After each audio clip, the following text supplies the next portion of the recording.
Hello and welcome to the online platform of Rouse Academy for Competitive Exams. And I, Pragya Pandey, welcome you all to our very special series on Daily News Review. So without wasting any time, let's see what is in the news. हर बार की तरह हम पहले देखेंगे कि prelims के लिए important चीज़ें क्या हैं। इस बार की यूपीएससी के पेपर के बाद आप सभी को पता चल गया है, यूपीएससी ने अपने ट्रेंड को छोड़ते हुए फैक्चुअल चीज़ों पर ज़्यादा रिलाई किया है. So we are going to cover these news in such a way कि हम फैक्चुअल चीज़ों को भी यहाँ पर मिस नहीं करें.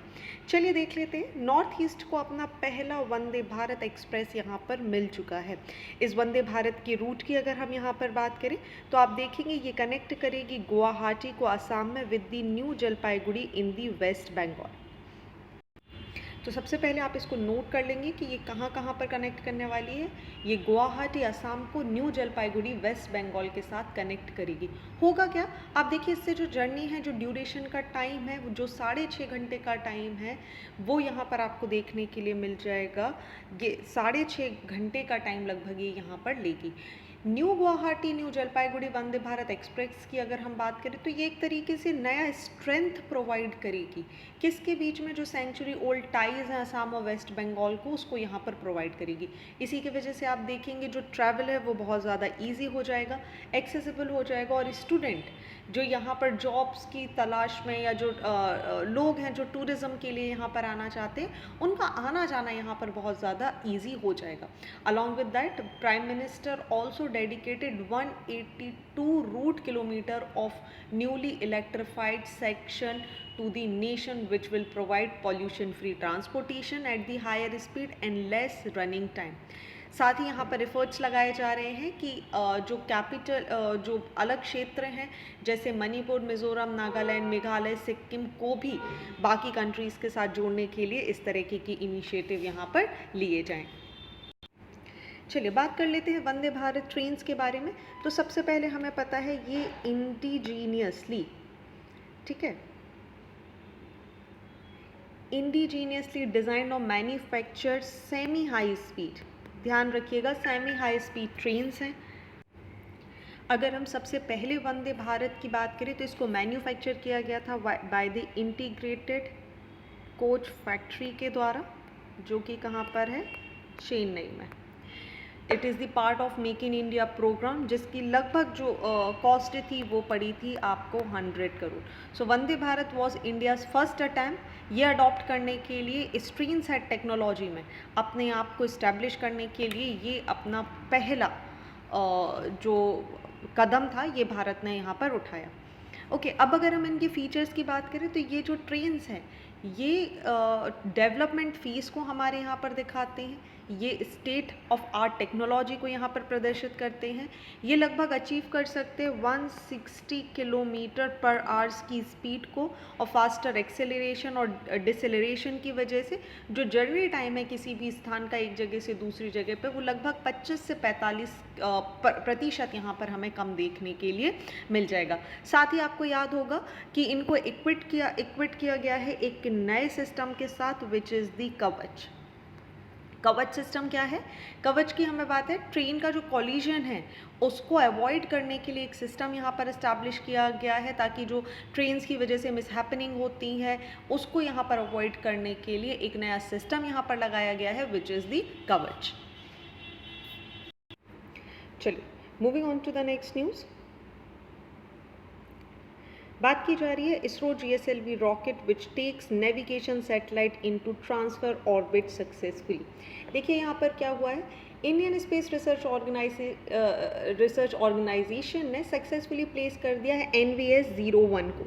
ठीक है, आप यहाँ पर इसका नाम देख सकते हैं NVS-01, जो कि एक नेविगेशन सैटेलाइट है. जैसे बाकी कंट्रीज़ की अपनी अलग अलग नेविगेशन सैटेलाइट है, उसी तरह इंडिया की अपनी एक नेविगेशन सैटेलाइट है NVS-01, जिसको जियो सिंक्रोनस ट्रांसफ़र ऑर्बिट में यहाँ GTO में इंडिया ने शिफ्ट कर दिया है. तो चलिए जानते हैं NVS-01 के बारे में.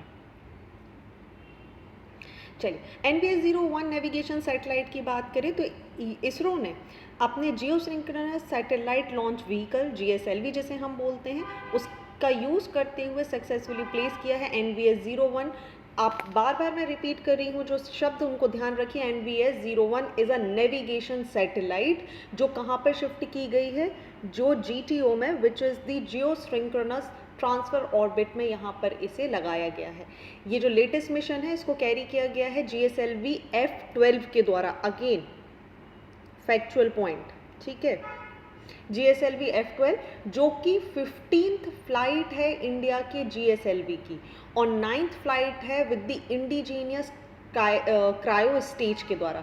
सो ये जो लेटेस्ट मिशन है, it was also the 6th operational flight of GSLV with N indigenous cryogenic stage. NVS-01 की अगर हम यहाँ पर बात करते हैं तो ये पहला है अपनी सीरीज में ऑफ जो कि 5 second generation satellite for navigation by Indian constellation, जिसे हम नाविक भी बोलते हैं।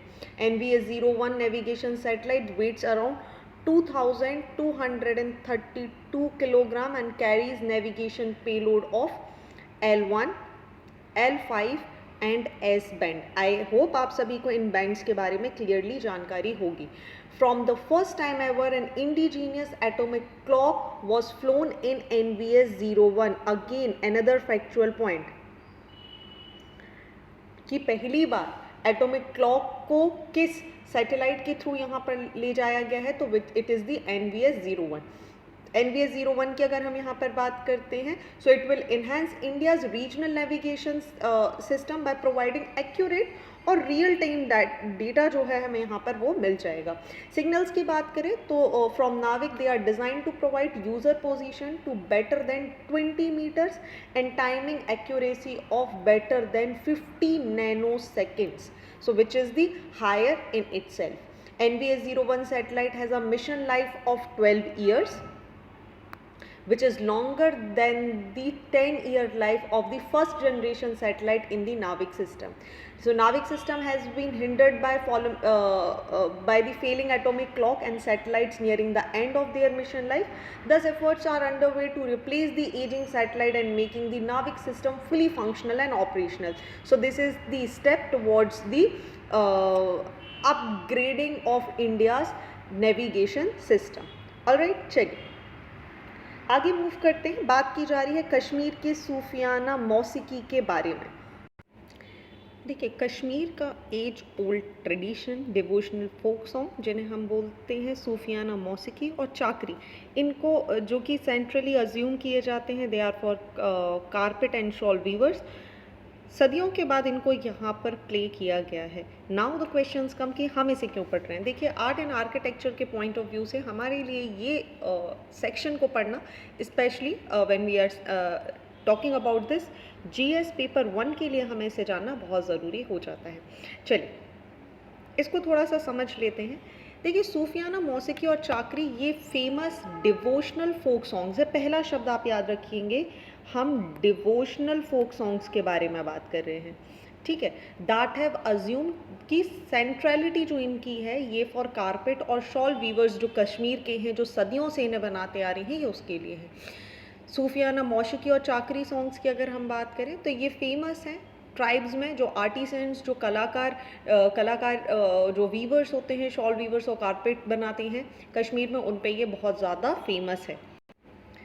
सूफियाना मौसीकी की अगर हम बात करें तो इसको अपने आप में क्लासिकल स्टेटस मिला हुआ है, और आप देखेंगे इसको 180 मुकाम्स या फिर स्टेजेस में बांटा गया है। However several stages are lost because जो ट्रेडिशन है वो कहीं ना कहीं डिक्लाइन होता जा रहा है।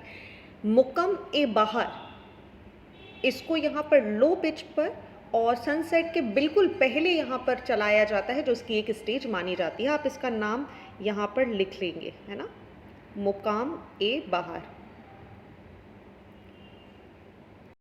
अब जैसा मैंने आपको बताया, जो सूफियाना मौसीकी है, म्यूज़िक की जब हम यहाँ बात करें, इनको एक क्लासिकल म्यूज़िक का स्टेटस मिला हुआ है।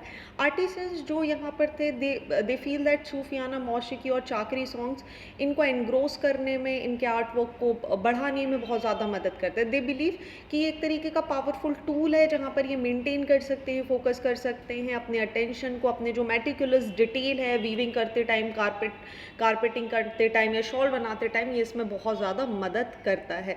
साथ ही ये भी विश्वास किया जाता है कि सूफियाना म्यूज़िक हेल्प करता है कहीं ना कहीं जो इनके जो हर्ट होते हैं, इनके जो दिल होते हैं, उसको एक तरीके से अगर हम सूफियाना भाषा में बोले तो उसे सुकून पहुंचाने का काम भी करता है। सूफियाना मौसीकी की अगर हम बात करें तो देखिए इसको जो प्रोमिनेंस है ये मिलना चालू हुआ था कश्मीर में during the time of Sultan Zu Shahnawaz, ठीक है, हु वॉज अ फेमस सूफियाना म्यूजिशियन जो ईरान से आए थे, ईरान से माइग्रेट करके बेसिकली जो यहाँ पर कश्मीर में आए थे। सुल्तान जू शाहनवाज की अगर हम बात करें तो is said to be the pioneer of the Sufiana mausiqi in Kashmir and was soon to be known as the ustad Sultan Zu Shahnawaz, जिसका मतलब होता है मैजिशियन विद दी स्ट्रिंग। आप याद रखेंगे ये सारी चीज़ें। सो जो इंस्ट्रूमेंट यूज़ किए जाते हैं while singing the Sufiyana मौसीकी and चाकरी, इसमें इंक्लूड होते हैं, आपको जैसे इमेज में दिखाई दे रहा होगा, हारमोनियम यहाँ पर दिख जाएगा आपको, रुबाब आपको यहाँ पर दिख जाएगा, आपको यहाँ पर सारंगी देखने के लिए मिल जाएगी, आपको नाउट देखने मिल जाएगा, गेगर देखने मिल जाएगा, तुमकानेर यहाँ पर देखने मिल जाएगा और चिमाता आपको यहाँ पर देखने के लिए मिल जाएगा। ठीक है, तो ये सारी चीज़ें हैं जो आप यहाँ पर याद रखेंगे। आज की डेट में किसी और पॉपुलर व्यक्ति का नाम हमें जानना ज़रूरी है। जी हाँ, गुलाम मोहम्मद एंड अब्दुल रशीद आज की डेट में ये दो बहुत ही ज़्यादा प्रोमिनेंट आर्टिशियंस हैं जो इस आर्ट के लिए यहाँ पर फेमस है। ऑल राइट, चलिए आगे बढ़ते हैं नेक्स्ट आर्टिकल की तरफ, जहाँ पे बात की जा रही है कैग गिरीश चंद्र मुर्मू के बारे में। गिरीश चंद्र मुर्मू जो कॉन्टेम्परल एंड ऑडिटर जनरल हैं इंडिया के, उनको री इलेक्ट कर लिया गया है as the external auditor of the World Health Organisation for the 4-year terms from 2024 to 2027। दो चीज़ें हम यहाँ पर पढ़ेंगे, किस किस के बारे में। एक तो हम कैग के बारे में पढ़ेंगे, दूसरा हम देखेंगे WHO के बारे में। चलिए कैग की सबसे पहले यहाँ पर बात कर ले तो कैग एक इंडिपेंडेंट अथॉरिटी है under the constitution of India. तो पहली चीज़ हम ये यहाँ पर याद रखेंगे। दूसरी चीज़, अगर हम कैग की यहाँ पर बात करते हैं तो जो भी यहाँ पर कैग बनता है, जो कैग का हेड होता है, वो हेड होता है इंडियन ऑडिट अकाउंट्स डिपार्टमेंट का, और चीफ होता है और चीफ गार्डियन होता है पब्लिक पर्स का। ठीक है, दो शब्द आप यहाँ पर याद रखेंगे। ये इंस्टीट्यूशन की अगर हम बात करते हैं, ये अकाउंटेबिलिटी होती है of the government and other public authorities, all those who spend public funds to parliament and state legislature and through them to the people is ensured। आज की डेट में जो भारत के कैग हैं वो कौन है, आपको यहाँ पर इमेज में देखने मिल रहे हैं, श्री गिरीश चंद्र मुर्मू। अब यहाँ पर एक क्वेश्चन आ जाता है कि कैग का ऑफिस आखिर अस्तित्व में आया कैसे। देखिए ऑफिस जो है अकाउंट जनरल, इसको इस्टेब्लिश किया गया था सबसे पहले 1858 में। 1858 में वही टाइम जब ब्रिटिशर्स ने टुक ओवर किया था एडमिनिस्ट्रेटिव कंट्रोल इंडिया का फ्रॉम ईस्ट इंडिया कंपनी से अपने हाथ में। सो 1860 में सबसे पहले सर एडवर्ड ड्रमोंड, उनको अपॉइंट किया गया था फर्स्ट ऑडिटर जनरल। तो आप याद रखेंगे पहला ऑडिटर जनरल, हम आज़ाद भारत शब्द यहाँ पर इस्तेमाल नहीं कर रहे हैं, हम पहला ऑडिटर जनरल यहाँ पर बात कर रहे हैं, तो ये है sir Edward Drummond. Meanwhile after some time कुछ रिस्ट्रक्चरिंग की गई, ऑडिटर जनरल ऑफ इंडिया यहाँ पर अस्तित्व में आया और यहीं पर इसको बोले जाने लगा auditor and accountant general to the government of India. ध्यान से समझिए, auditor and accountant general to the government of India. 1886 की पोजीशन में यहाँ पर इसे रीनेम किया गया अगेन, और 1866 में इसका जो नाम है फाइनली आप देखेंगे 1866 में से बोला जाने लगा comptroller general of accounts, and in 1884 again it was renamed as the controller and the auditor general of India. ध्यान से समझिए क्या बोला जाने लगा, आज जो नाम है controller and the auditor general of India, ये नाम हमें कब देखने मिला, 1884 में। ठीक है, Under the Government of India Act 1919, not 1999, I'm sorry. The position was renamed Comptroller General of the Auditor General became independent of the government as a statutory backing was given for this position. सो यहाँ से ये पूरी journey शुरू हमें देखने मिलेगी। हम सीधा आ जाते हैं आज़ाद भारत के ऊपर। ये अरेंजमेंट यहाँ पर किए गए 1947 में, और कैग का जो जुरिस्डिक्शन है उसे एक्सटेंड कर दिया गया जम्मू एंड कश्मीर में 1958 में ले जाकर।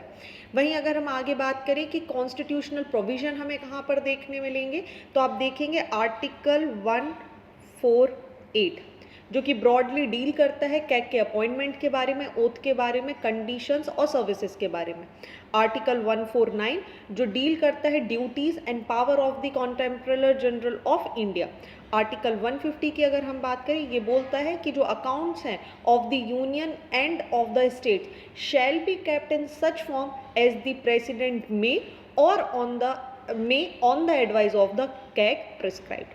वहीं आर्टिकल 151 बात करता है, जो बोलता है कि जो भी रिपोर्ट्स हैं ऑफ जो कैग की जो रिपोर्ट है इंडिया के जितने हमारे अकाउंट्स हैं यूनियन के एक्सपेंडिचर के रेट के, ये सभी सबमिट की जाएंगी प्रेसिडेंट ऑफ इंडिया को, who shall cause them to be laid before each house of the parliament. वहीं अगर हम आर्टिकल 279 के बारे में यहाँ पर बात करें, तो ये बात करता है कैलकुलेशन ऑफ नेट प्रोसीड जो असर्टेन करती है और सर्टिफाई की जाती है by the CAG of India whose certificate is final. Third schedule को अगर हम यहाँ पर कनेक्ट करें, तो थर्ड शेड्यूल का सेक्शन 4 बात करता है, ये प्रिस्क्राइब करता है form and oath of the affirmation to be made by the जजेस of the Supreme Court and the CAG of India at the time of assumption of office. वहीं अगर हम सिक्स्थ शेड्यूल को यहाँ पर देखें, तो according to this schedule the district council और regional council should be kept in such form as the CAG prescribed with the approval of the president.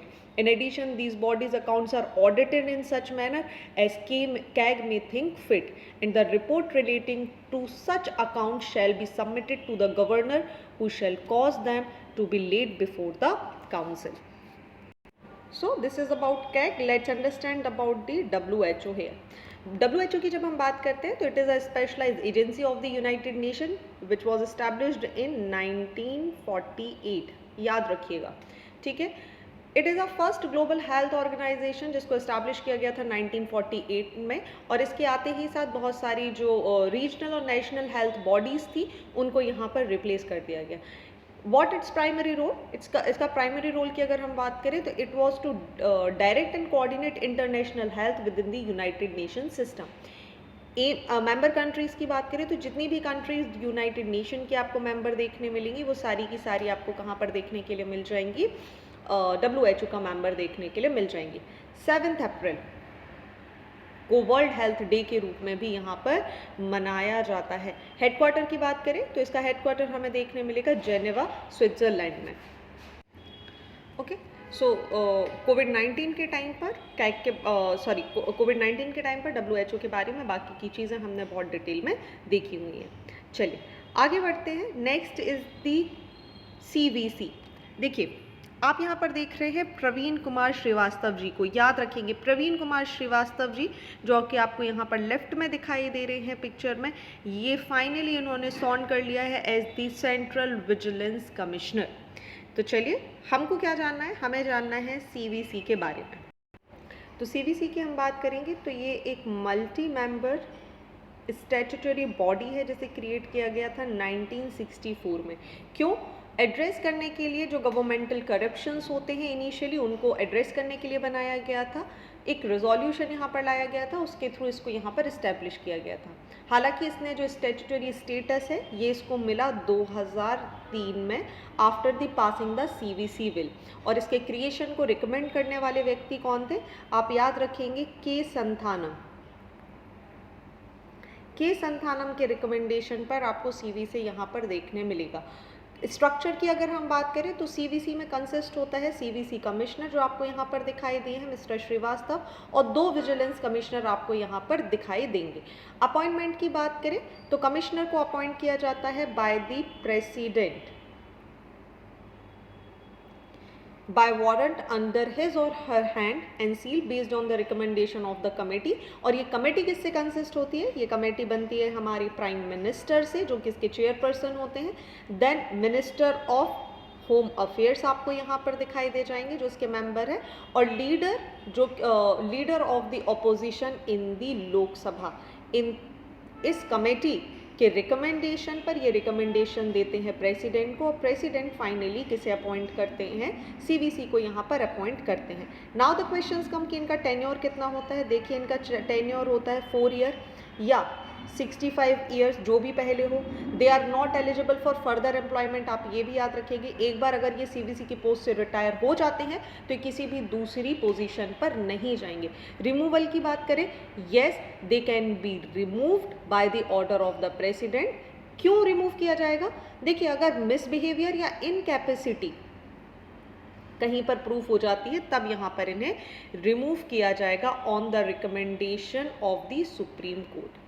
ठीक है, ग्राउंड ऑफ रिमूवल क्या हो जाएंगे? इंसॉल्वेंसी यहाँ पर देखने मिलेगा, इमोरल एक्टिविटीज़ देखने मिलेंगी, पेड एम्प्लॉयमेंट में इनका ऑफिस के बाहर पेड एम्प्लॉयमेंट में कहीं इनका इन्वॉल्वमेंट देखने मिलेगा। अगर प्रेसिडेंट को ऐसा लगता है कि ये अनफिट है ऑफिस को होल्ड करने में, तभी भी इन्हें हटाया जा सकता है। या किसी भी तरीके के ऐसा लगेगा कि इन्होंने कुछ फाइनेंशियल इंटरेस्ट को कहीं एक्वायर किया हुआ है, वहाँ पर भी इन्हें हटाया जा सकता है। अब अगर हम इनके फंक्शन की यहाँ पर बात करें तो देखिए इनका काम है मॉनिटर करना, जितनी भी विजिलेंस एक्टिविटी होती है under the government of India उन सभी को देखना। एडवाइस करते हैं वेरियस अथॉरिटीज़ जो सेंट्रल डिपार्टमेंट की होती हैं, ऑर्गेनाइज करते हैं, प्लानिंग करते हैं, एग्जीक्यूट करते हैं, रिवाइव करते हैं, रिफॉर्म करते हैं विजिलेंस वर्क को।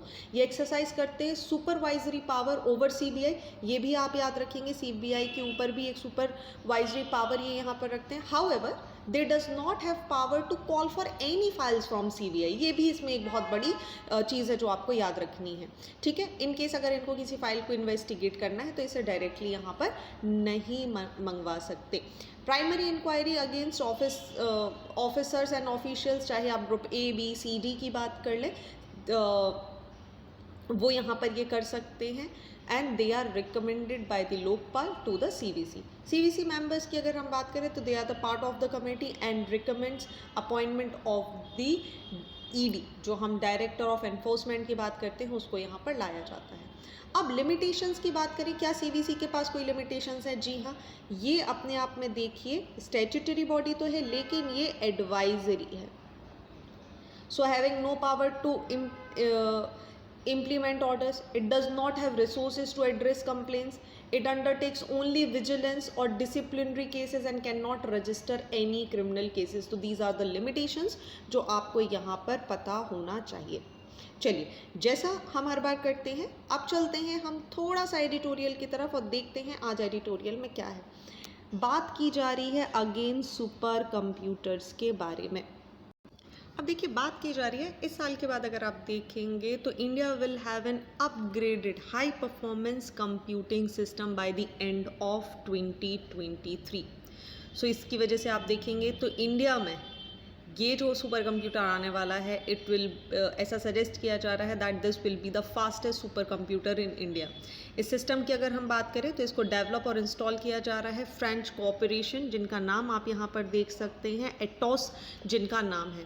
एक डील यहाँ पर साइन की गई है between the government of India और फ्रांस 2018 में, जहाँ पर हाई परफॉर्मेंस कंप्यूटर्स जो कि लगभग 4500 करोड़ रुपए की कीमत यहाँ पर रखते हैं, उनको प्रोक्योर करा जाएगा बाय द 2025। अब अगर हम HPC की बात करें which means high performance computer system, तो इन्हें इंस्टॉल किया जाएगा in the Indian Institute of Tropical metrology. कहाँ पर? ध्यान से समझिए, बार बार बोल रही हूँ, स्टैटिक पॉइंट्स हैं, बहुत ज़्यादा इंपॉर्टेंट हो जाते हैं। अभी जो प्रीलिम्स आया है उसके बाद तो बहुत ही ज़्यादा महत्वपूर्ण हो जाएंगे। कहाँ इन्हें इस्टेब्लिश किया जाएगा? देखिए, इन्हें किया जाएगा establish Indian Institute of Tropical Meteorology Pune and the National Centre for Medium Range Weather Forecast Noida में। ये जो एटोस मशीन है ये यूटिलाइज करेंगी जो रनिंग सोफेस्टिकेटेड वेदर मॉडल्स होते हैं, प्रेडिक्ट करेंगी डेली फोर्टनाइट को, और जो भी लॉन्ग टर्म वेदर चेंजेस हमें देखने के लिए मिल रहे हैं ये यहाँ पर ये एटोस मशीन हमें बताने वाली है। ठीक है, तो आप एटोस याद रखेंगे क्या है, इन सुपर कंप्यूटर्स की ही हम यहाँ बात कर रहे हैं। अब सबसे बड़ा सवाल ये आ जाता है, इन हाई परफॉर्मेंस कंप्यूटर का सिग्निफिकेंस क्या है। देखिए बहुत सारी ऐसी फील्ड होती हैं, जैसे हम प्रोटीन बायोलॉजी बोल दें, एरोस्पेस मॉडलिंग बोल दें, एप्लीकेशन बोल दें, एआई लिंक एप्लीकेशन बोल दें, ये सारी कहीं ना कहीं एक एफिशिएंट कंप्यूटर सिस्टम पर ही वर्क करती हैं। अब जो पोजेसन होता है HPC का, ये कंसीडर किया जाता है सिंबल है एक तरीके से टेक्नोलॉजिकल पावर का, जो भी हमारे लिए बहुत महत्वपूर्ण है। ये प्रोवाइड करता है और रीअश्योर करता है इंडियन साइंटिस्ट को कि they can also tap the potential of the super computer for their important research. साथ ही ये मिटिगेट करने में मदद करेगा जो भी हार्मफुल इम्पैक्ट है, वेदर रिलेटेड डिजास्टर, चाहे हम साइक्लोन्स की बात कर लें, चाहे हम वेदर का फोरकास्ट की बात कर ले, उन सभी को बताने में मदद करेगा। सुपर कंप्यूटर्स की अगर हम बात करें तो देखिए, इंडिया में जो पहला सुपर कंप्यूटर था, हम पहले भी इसको डिस्कस कर चुके हैं, इट वाज द परम 8000। ठीक है, करंटली अगर आप देखेंगे तो प्रत्युष और मिहिर आज की डेट में भारत के फास्टेस्ट सुपर कंप्यूटर हैं। ओनली वन मशीन जो कि which is in the Pune centre for development of advance computing is in the top 100 list in the world. It has top speed of 100 petaflop. आपको पता है petaflop में ही इनकी जो speed है सुपर कंप्यूटर्स की वो यहाँ पर काउंट की जाती है, because 1 petaflop is equal to 1000 trillion flops. ठीक है, और जो एटोस मशीन की जब हम यहाँ पर बात कर रहे हैं, जिसको यहाँ पर इंस्टॉल किया जाने वाला है, you will be amazed to know कि इनकी जो एक्सपेक्टेड स्पीड मानी जा रही है, इट इज़ दी 18 पेटाफ्लॉप। ठीक है, so this will be amazing for India. चलिए आगे देखते हैं कि क्या होगा। चलिए, तो ये थे आज के इम्पॉर्टेंट आर्टिकल। आई होप आपको सारी चीज़ें यहाँ पर समझ आ चुकी होंगी। इस पूरे आर्टिकल का PDF डाउनलोड करने के लिए आप हमारे टेलीग्राम चैनल राउज अकेडमी पर जा सकते हैं, जिसका डिस्क्रिप्शन आपको यहाँ पर वीडियो के एंड में मिल जाएगा। So thank you for watching this video. Do not forget to hit like button, comment your valuable feedback and also press the subscribe button to never miss any updates. Please follow us on Instagram and Facebook. Links are given below in the description box. Thank you and see you tomorrow.